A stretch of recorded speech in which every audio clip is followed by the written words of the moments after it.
Die einzige Superkraft, die wirklich Sinn macht, ist Teleportation. Du schließt die Augen und stellst dir den Ort vor, an dem du sein möchtest. Stopp! Nicht in Alltagskleidung. So ist besser. Wo waren wir stehen geblieben? Du schließt die Augen und stellst dir vor, wo du hin möchtest. Und eine Sekunde später bist du dort. Aber da ich noch nie in Kanada war, kann ich keinen genauen Ort vorstellen, an dem ich sein möchte. Deshalb muss ich den normalen Weg nehmen. Zuerst finde ich die Tickets.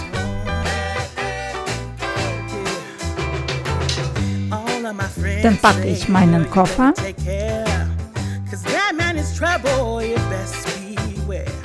Und das Wichtigste darf ich nicht vergessen, meine Kamera. Und dann heißt es nur noch ungeduldig warten und warten und warten. You told me there'd be better days and nothing that can pull us under. You wanna take the pain away, but know that I was born as a fighter. We fade, but we're better than that. We're better than that. I know you know, so why we holding on, holding on.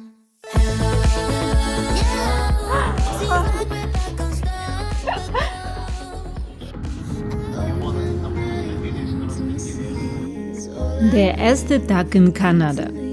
An diesem Tag waren wir zu viert unterwegs. Ich, mein Jetlag und meine 2 beste Freunde. Bereit, die erste Sehenswürdigkeit zu entdecken. Doch statt einer spektakulären Aussicht fanden wir nur Nebel. Ein Nebel, der sich genauso um eine Freundschaft legt, wenn tausende Kilometer dazwischen liegen. Wenn man nah beieinander lebt, kann man sich jederzeit auf einen Kaffee treffen, gemeinsam eine Abendrunde joggen und die neuesten Geschichten austauschen.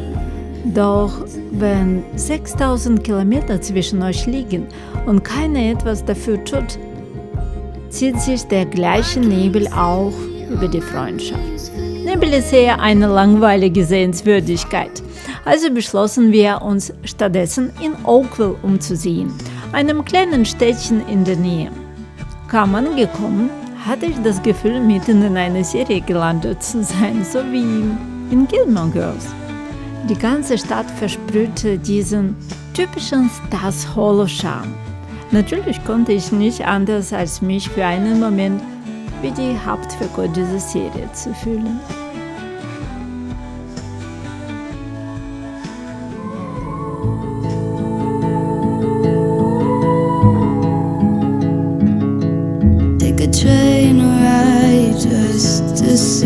Wir haben hier Niagara-Fälle.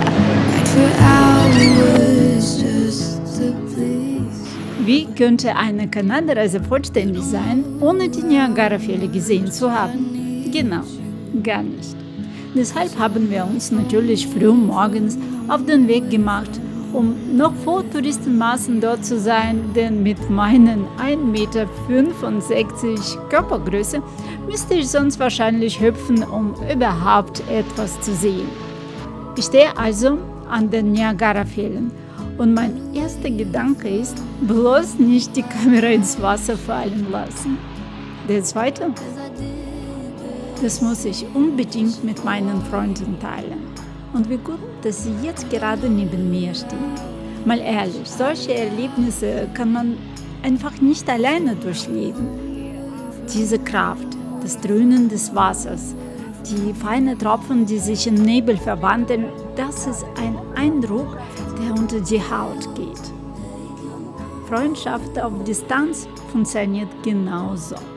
Auch wenn man nicht immer nah beieinander sein kann, gibt es Momente, die man einfach teilen muss. Die Erlebnisse, die starke Emotionen in uns wecken, bringen uns einander näher.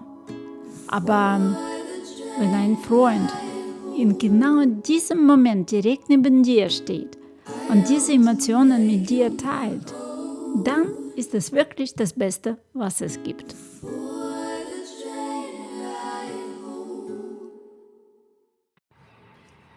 Meine Freunde haben für mich eine Überraschung vorbereitet und wir machen gleich so eine Mini-Reise.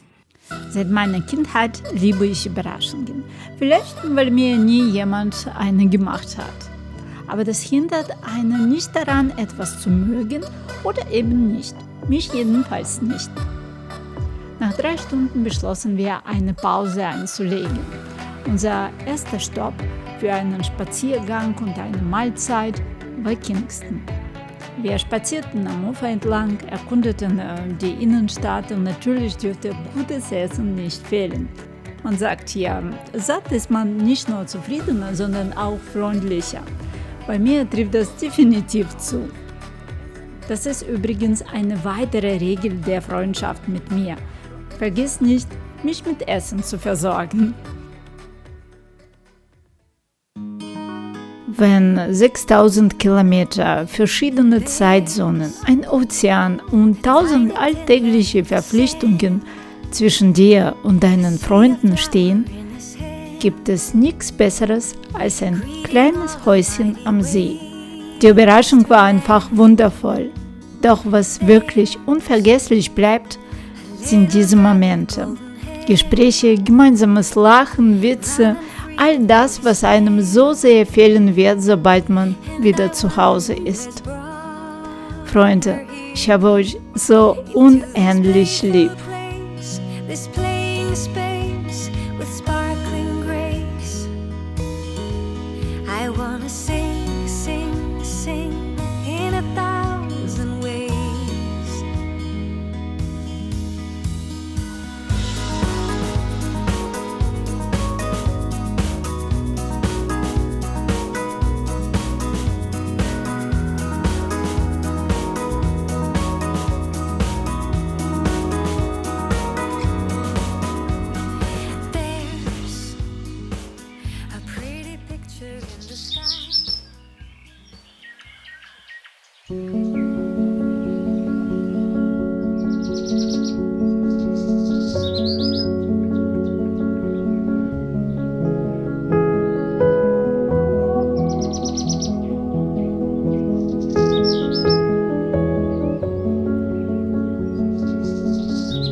An diesem Tag machten wir uns auf den Weg in eine Stadt, deren Namen ich nicht aussprechen kann.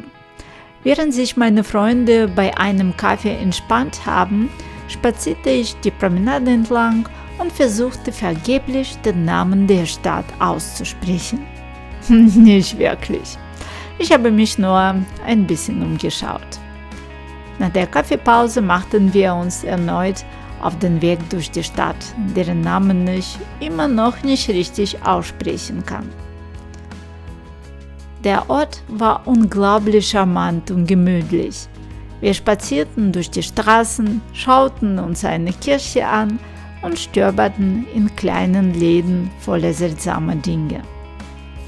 Ich erinnere mich noch lebhaft an die Nächte meiner Kindheit. Wenn ich mal wieder nicht einschlafen konnte, hatten meine Eltern die glorreiche Idee, Zelt durchschaffen. Tja, guter Plan, zumindest in der Theorie. In der Praxis war ich bei Schafen Nummer 5 schon so sehr in meinen eigenen Gedanken verheddert, dass ich hellwach blieb und die Zimmerdecke angestarrt habe. Hier in Kanada gibt es übrigens einen Ort, der sich 1000 Inseln nennt. Falls euch das Schifferzählen irgendwann zu langweilig wird, versucht es mal mit Inseln. Ich war natürlich neugierig, wer wäre das nicht, und habe ChatGPT gefragt. Und was sagt er? 1864 Inseln. Also, entweder ist da jemand beim Zählen eingeschlafen oder die Kanadier haben sich gedacht, ach komm, runden wir einfach ab. Am Ende ist es auch völlig schnurz, ob es nun 1000 oder 1864 Inseln sind. was wirklich zählt, ist die Zeit, die wir auf dem Wasser verbracht haben. Die Sonne schien, die Aussicht war der Hammer und wir haben jeden Moment genossen. Genau das macht solche Tage besonders und nicht die genaue Anzahl der Inseln. When I think about the way we used to be, when I think about the things you took from me, I know that I am so much better. Wir alle haben unsere kleinen Eigenheiten, oder? Und ich bin mir sicher, dass das erste Puzzlestück wahrer Freundschaft darin besteht, diese Eigenheiten nicht nur zu akzeptieren, sondern sie vielleicht sogar ein bisschen zu mögen. Eine meiner Eigenheiten ist die Angst davor, mich im Wald zu verlaufen. Ja genau, der Wald, dieser idyllische Ort, den alle so lieben. Für mich ist er manchmal eher ein grünes Labyrinth. Aber hey, Vertrauen ist das zweite große Puzzlestück der Freundschaft. Und ich vertraue meinen Freunden so sehr, dass ich trotzdem mit ihnen in den Wald gehe. Ein bisschen nervös, aber sicher, dass sie mich wieder herausführen. Ach ja, und noch etwas. Ich habe festgestellt, dass das Schönste an Kanada definitiv die Natur ist. Da kann einfach nichts mithalten. Gar nichts. Ich bin überzeugt, man müsste mindestens einen Monat dort verbringen, um vielleicht 1% von all dem zu sehen. Aber ich wette, selbst dieser 1% ist atemberaubend.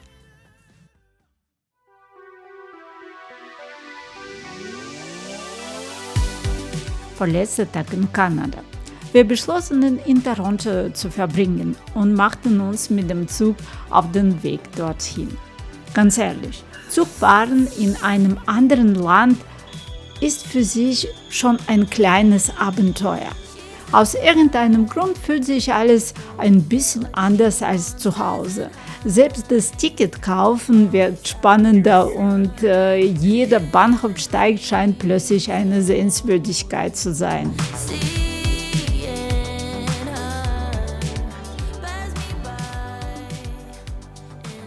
Toronto ist eine Stadt, die sogar nicht den Orten ähnelt, die ich bisher besucht habe. Und eins kann ich sagen, wenn ihr jemals hier kommt, wird euer Nacken irgendwann schlapp machen. Nein, nicht wegen eines schweren Rucksacks oder eines unbequemen Hotelkissen.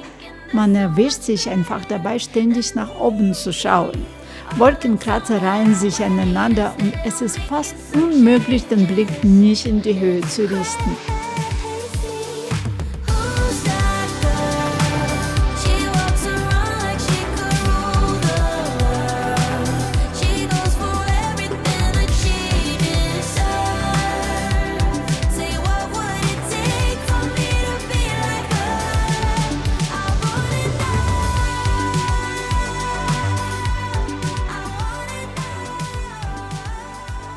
Während wir durch die Straßen liefen, sprachen wir über unsere Pläne für die Zukunft.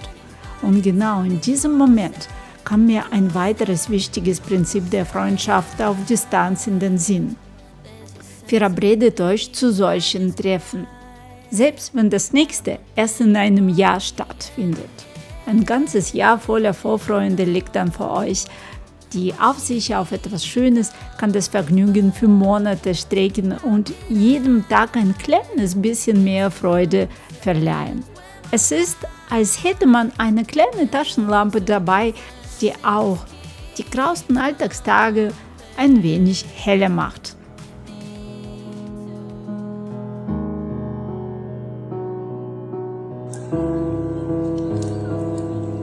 Zeit ist wirklich relativ. Mit Freunden vergeht sie wie im Flug, ein ganzer Tag fühlt sich wie ein Augenblick. Kaum hat man sich umgesehen, ist es schon wieder Zeit, ins Flugzeug zu steigen und nach Hause zu fliegen. Und wieder beginnt die Zeit der Anrufe und der Vorfreude auf das nächste Treffen. Aber wir werden uns bald wiedersehen. Vielleicht in Griechenland?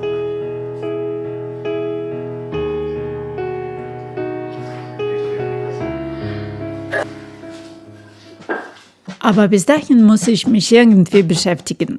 Und ich weiß schon wie. Ich habe satt, das im Spiegel zu sehen. Es wird Zeit, etwas zu ändern.